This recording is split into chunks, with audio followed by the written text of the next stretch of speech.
এই বলদ তিনটা বিন গাছ বেয়ে আকাশের উপরের দেশে চলে আসে। আর এখানে গাছপালা, পশু পাখি, পোকামাকড়, প্রাণী সবকিছুই দানব আকারের। এরপর তিন বলদে হাঁটতে হাঁটতে চলে আসে খাবারের টেবিলের কাছে।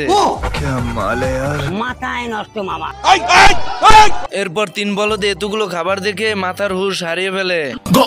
এরপর পাশ থেকে একটা সিন্দুক দেখতে পায়। সিন্দুকের ভিতর উকি মারতে একটি জীবন্ত পুতুল দেখতে পায়। वाओ क्या लड़का है। বলিস কি? কচু বনে হেগে গেল কালো কুকুরে। আচ্ছা ভাই আজ অমলেট नहीं बनाऊंगा, आज तेल का ऑमलेट बनाऊंगा। এরপর দৈত্য রুটির ভিতর মশলা ছিটাতে থাকে। ये क्या हो गया? মশলার ঘ্রাণ পেয়ে ইঁদুর রুটি থেকে বেরিয়ে আসে। শোরের বাচ্চা। বন্ধুরা, ভিডিওটি ভালো লাগলে অবশ্যই লাইক শেয়ার করে দেবে। পরের বার দেখতে চাইলে অবশ্যই কমেন্ট বক্সে জানাবে। আমার চ্যাটার বাল হাত শালা কথা।